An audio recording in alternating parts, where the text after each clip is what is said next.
君の面影、昼下がりのカフェ、うまいコーヒーに舌包み、ゆっくりと暮れていく外の景色を見ながら、のんびりと過ごす。そう広くもない店内には、私のように一人でいるものと、そうでないものがまばらに座っている。若いものと、そう若くもなさそうなもの、私と同じくらいだろうか。おのおのが過ごす時間。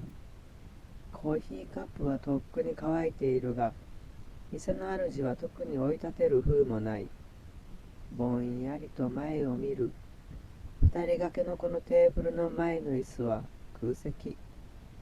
ここに妻がいればと思いを馳せる。せんないことだ。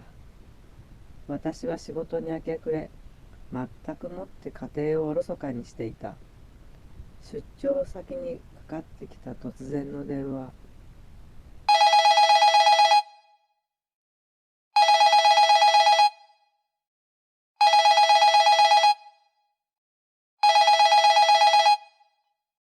それは妻の事故死を知らせる電話だった。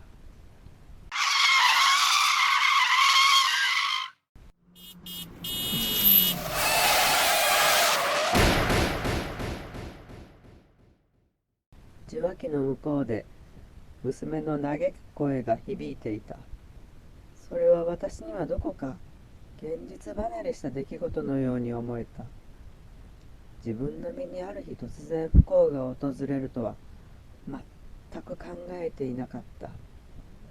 前日の朝、私を見送った妻はいつもと変わらぬ笑顔だった。忙しい私にどれほど不満を抱いていたのかも、今となっては何もわからない。物言わぬ、冷たくなった妻の姿を目の前にしても、私はまだこれが現実のことだとは思えなかった。妻とは近く迎える定年の後、その余生を共に生きていくものだと勝手に思っていた。果たして妻もそう思っていたのか。もっと優しい言葉をかけていればと、もっとありがとうを言っていればと、後悔は尽きない。妻のいない家があんなに広いとは思わなかった。一人で過ごすあの家での時間は、とてつもなく長く孤独だ。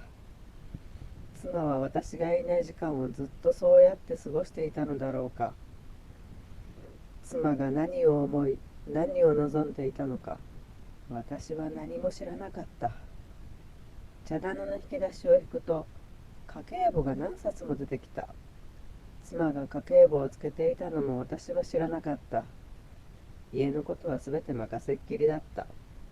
何気なくその家計簿を開く。そこには妻の言葉が数字とともに記されていた。今日もあの人が無事に過ごせますように。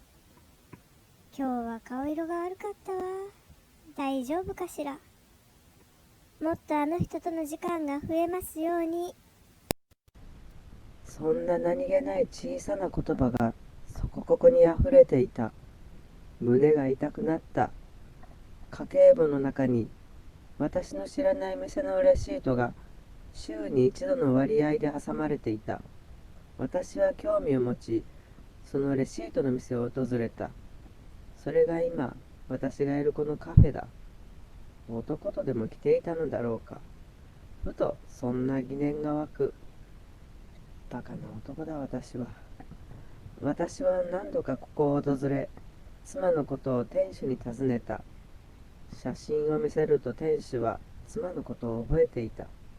妻はいつも一人でここに来ていたらしい。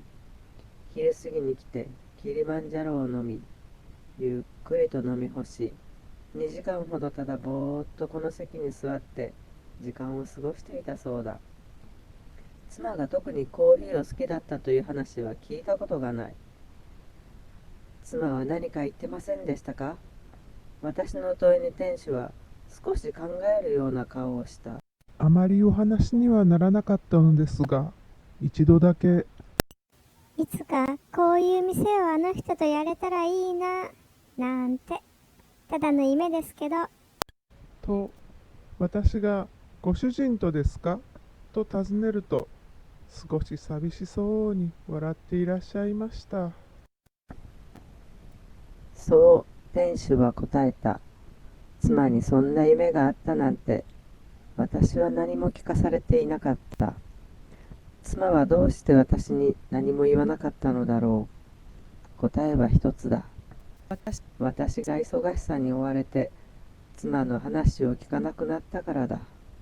妻は会社に行く私の背中をどう思いながら見送っていたのだろう。あの笑顔の裏に隠された寂しさを一度も汲んでやることもなく、それでも老後は二人で共に、などと優しい言葉をかけることもなかったのに、そんなことを思っていた私は、なんと愚かだったのだろう。家計簿に散りばめられた妻の言葉に、今さら涙したとて、妻が救われるはずもないのに。ただ、私は今もこうしてこの店にやってくる。妻が座っていたという席に座り、妻が飲んでいたというキリマンジャロをゆっくりと飲む。そうして時々妻の幻を見る。いるはずのない妻の姿がぼんやりと浮かんで見える。やっと二人で来れたね。私はそっと話しかける。妻は小さくうなずく。そんな幻の時間を求めて、私はまたここへやってくる。君に会うために。また来るよ、マスター。